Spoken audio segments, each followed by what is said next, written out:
आज का सत्संग भाव साध्य साधन। ब्रह्मलीन श्रद्धेय स्वामी श्री राम सुखदास जी महाराज।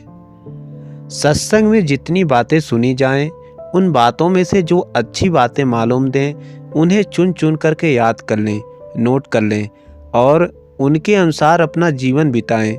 पक्का विचार कर लें कि अब अपने को तो ऐसा जीवन बनाना ही है। ऐसा निश्चय करके उनको आचरण में लाने की चेष्टा करें तो बहुत विशेष सुधार हो सकता है। दूसरी बात यह समझ में आई कि साधन एक तो क्रिया साध्य होता है और एक होता है भाव साध्य।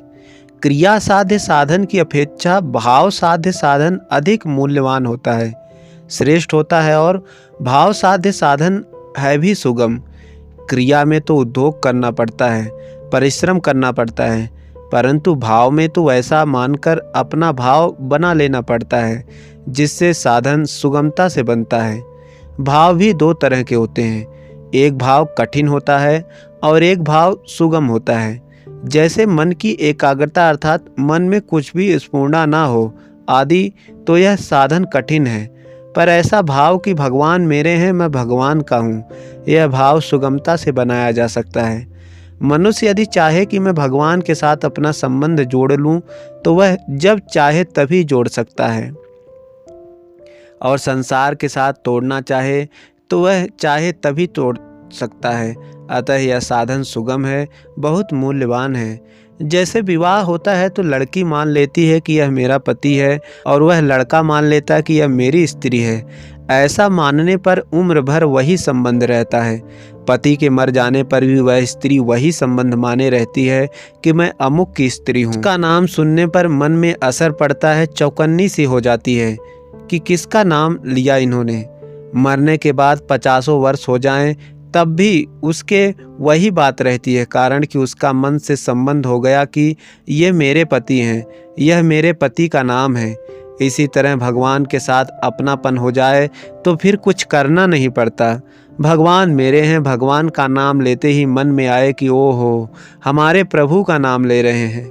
दूसरे नाम से भी कोई पुकारे तो कहते हैं हमारे प्रभु को ही पुकार रहे हैं, उसका लक्ष्य हमारे प्रभु का है।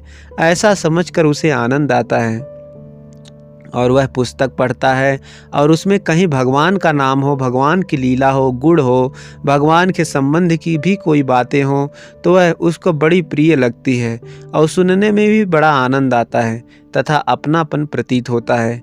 यह हमारे प्रभु की बात है।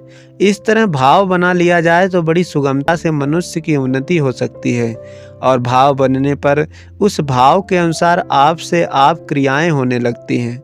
जैसे विवाह होने पर लड़की का भाव बदल जाता है, अतः क्रियाएं भी बदल जाती हैं।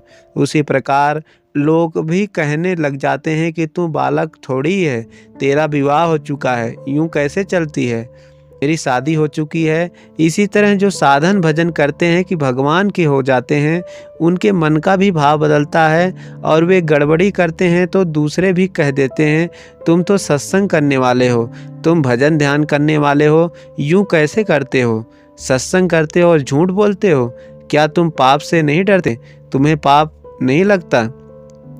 दूसरे लोग भी सावधान कर देते हैं और उसके अपने भी मन में विचार आता है कि बात तो ठीक है, सत्संग किया है तो फिर वैसे ही आचरण करने चाहिए। इस तरह भाव बन जाने पर आचरण भी अपने आप ही उत्तम बनने लग जाते हैं। अर्थात भाव साध्य साधन बनने पर क्रिया साध्य साधन अपने आप बनने लगता है।